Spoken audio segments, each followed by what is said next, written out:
Hello friends, आज हम बात करने वाले हैं टीडीएस के नए प्रोविजन पे। Purchase of goods section 194Q।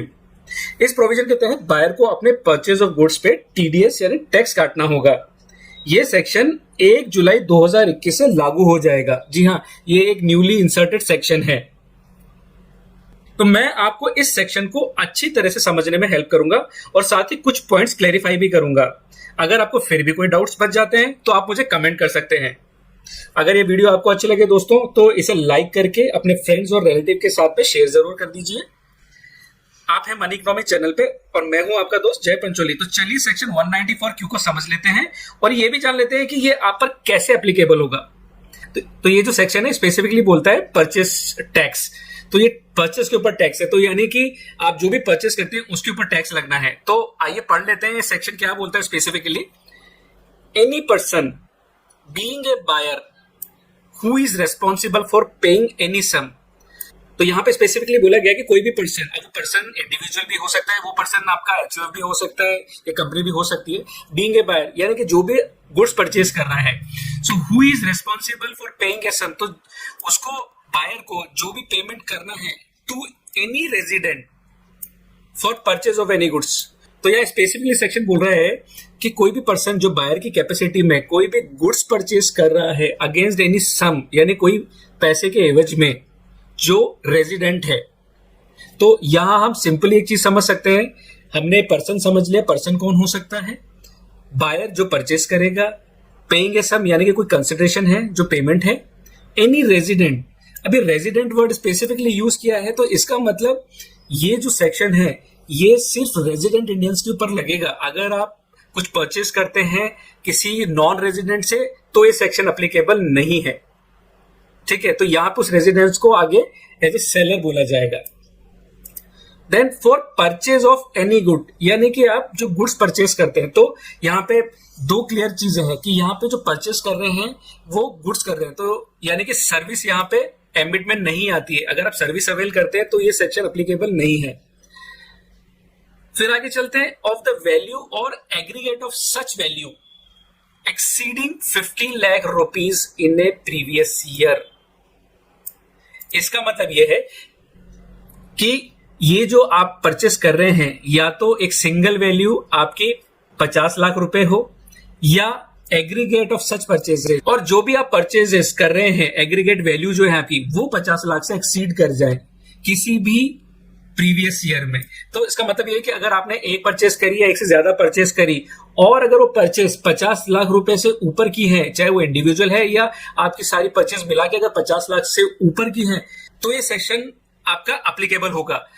यहां पे जो भी आपका टैक्स लगेगा, जो भी आपको टीडीएस काटना है, वो 50 लाख से ऊपर की वैल्यू पे काटा है। तो ये 50 लाख यहाँ पे थ्रेशोल्ड हो गया। फिर आगे चलते हैं। At the time of credit of such sum to the account of the seller or at the time of payment thereof by any mode whichever is earlier।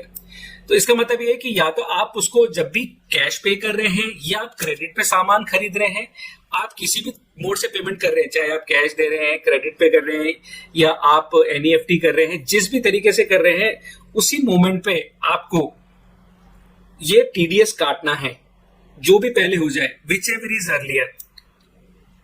तो कितना काटना है? ये टैक्स कितना है? Deduct an amount equal to 0.1% of such sum exceeding 50 lakh rupees as income tax. तो आपको 0.1% of such sum exceeding 50 lakh rupees as income tax काटना है। तो 50 लाख रुपए से ऊपर जो भी आप परचेस करते हैं उस वैल्यू का आपको 0.1% काटना है। तो इसको एक बहुत इजी एग्जांपल से समझ लेते हैं। मैंने आपके लिए एक एग्जांपल भी यहां बनाया है। तो यहां पे एग्जांपल लेते हैं कि सुरेश है जो एक बायर है, रमेश एक सेलर है इधर। तो सुरेश जो है रमेश से करीब 60 लाख रुपए के गुड्स लेता है, 60 लाख रुपए की परचेस करता है। तो यहां पे अमाउंट ऑफ टैक्स कटेगा। पहला तो ये कटेगा या नहीं कटेगा? बिल्कुल कटेगा, क्योंकि जो थ्रेशोल्ड अमाउंट है वो 50 लाख रुपए है, तो बिल्कुल एलिजिबल है, ये कटेगा। अब अमाउंट जो टैक्स है वो कितना कटेगा? तो वो कटेगा 1% ऑन अबव थ्रेशोल्ड। तो इसकी जो थ्रेशोल्ड क्या है? थ्रेशोल्ड 50 लाख है, तो अमाउंट जिस पर टैक्स लगेगा वो कितना होगा?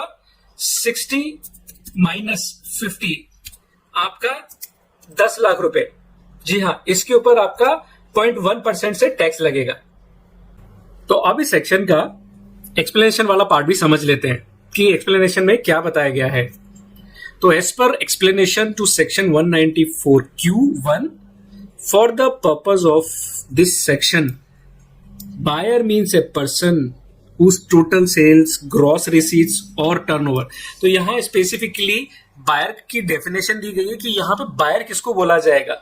मतलब जो परचेज कर रहा है गुड्स को वो तो ठीक है कि वो बायर है, बट उसका डेफिनेशन क्या होगा कि सभी तरह के बायर कवर होंगे या कोई स्पेसिफिक कैटेगरी ऑफ बायर है, कुछ थ्रेशोल्ड है उसके लिए भी, तो वो आगे लिखा हुआ है यहाँ पे। Buyer means a person whose total sales, gross receipts और turnover from the business carried on by him exceeds 10 crore rupees during the financial year। तो यहां पे बायर का मतलब यह है कि वो बंदा या वो पर्सन जिसकी टोटल सेल्स या ग्रॉस रिसीट या टर्नओवर उसके बिजनेस से जो कर रहा है वो 10 करोड़ रुपए से ऊपर होनी चाहिए उस फाइनेंशियल ईयर के अंदर। तो अगर कोई बंदा या कोई पर्सन बिजनेस कर रहा है और 10 करोड़ के अंदर उसकी सेल्स है टोटल, तो वो ये सेक्शन उसके ऊपर इंप्लीमेंट नहीं होता है। आगे पढ़ लेते क्या लिखा है। During the financial year immediately preceding the financial year in which purchase of the goods is carried out. तो जो उसकी सेल्स होनी चाहिए 10 करोड़ रुपए से ऊपर की, ये सारी सेल्स उसकी जिस साल में वो परचेस कर रहा है, ये ऊपर जो 50 लाख वाला जो प्रोविजन है, तो ये जो परचेस कर रहा है इससे पिछले साल की, पिछले फाइनेंशियल ईयर की सेल्स देखी जाएगी। तो फॉर एग्जांपल आज अगर हम लोग बैठे हैं 2021-22 फाइनेंशियल ईयर में, तो अगर आज कोई बायर ट्रांजैक्शन कर रहा है, तो फॉर एग्जांपल ये जो सुरेश और रमेश का जो एग्जांपल था, अगर सुरेश आज बाय कर रहा है, ठीक है, तो इसका टर्नओवर जो है लास्ट फाइनेंशियल ईयर यानी कि 20-21 का टर्नओवर देखा जाएगा, और अगर उसका टर्नओवर 10 करोड़ से ऊपर है तो ही ये 194Q एप्लीकेबल होगा। आगे पढ़ लेते हैं। Not being a person as the central government may by notification in the official gazette specify for this purpose subject to such conditions as may be specified therein. की अगर कोई specifically government ने किसी को exclude कर दिया इस gadget में, तो उसके अलावा जो भी लोग हैं वो कवर होंगे यहाँ पे, ठीक है। तो आई एम श्योर ये आपको अभी तक ये समझ में आया होगा। सो फर्दर इसी एक्सप्लेनेशन के आगे स्पेसिफाई किया हुआ है कि ये सेक्शन जो है 1 जुलाई 2021 से इफेक्ट में आएगा, ठीक है। अभी आगे चल रहे थे, तो यहां मैंने इसका एक समरी और रिकैप भी दिया, बट उससे पहले मैं आपको एक और एग्जांपल बता देता हूं कि क्योंकि यहाँ पे बोले कि ये इफेक्ट में 1 जुलाई से आएगा, बट अब इसका क्या मतलब है कि इफेक्ट जब जुलाई से आएगा तो इससे पहले की जो सेल्स है, तो जुलाई से पहले की जो सेल्स है वो कंसिडर होंगी या नहीं होंगी। तो अभी तक की जो क्लैरिफिकेशन है उसके हिसाब से जो सेल्स होंगी, फॉर एग्जांपल इस financial year, current financial year में अप्रैल से लेकर और जून तक की सेल्स भी कंसिडर होंगी for the applicability of this section. ये एग्जाम्पल के साथ भी हम समझेंगे। तो मैं आपको एक बार रिकैप करा देता हूं, तो इसके अंदर क्या क्या चीजें हैं बड़ी जो निकल के आती हैं। तो ये जो टीडीएस है ये सिर्फ तभी लगेगा अगर जो एक कंडीशंस हैं ये फुलफिल होती है। तो ये चीज सेक्शन में नहीं लिखी हुई, ये अलग से डिफाइन करी है आप लोगों की बेहतर अंडरस्टैंडिंग के लिए। So it is applicable to any person whether it's an individual, partnership, company, limited liability partnership or any other form of purchaser who satisfy the definition of the buyer। तो जैसे मैंने आपको स्टार्ट में बताया कि जो भी बायर है, तो बायर की डेफिनेशन कुछ भी हो सकती है, सिर्फ इंडिविजुअली नहीं होगा, वो चाहे वो पार्टनरशिप है, कंपनी है, एलएलपी है, जो भी है वो सब बायर की डेफिनेशन में फॉल करेंगे। टीडीएस जो होगा यहाँ पे वो लगेगा परचेस के ऊपर है, जो आप परचेस करेंगे, सेल्स के ऊपर नहीं लगेगा, परचेस के ऊपर लगेगा, और ये बायर को डिडक्ट करना है। थर्ड जो समरी है, the purchase item must be goods. तो ये गुड्स होने चाहिए, कोई सामान होना चाहिए, so not a service, and the purchase item must be used for resale और फर्दर प्रोसेसिंग। तो जो आपने गुड्स लिया वो आप उसको फर्दर बेचने के लिए आपने वो खरीदा होगा, या फिर आप उसको फर्दर अपने प्रोसेसिंग में काम लेंगे, वो एज ए रॉ मटेरियल आपके लिए यूज होगा।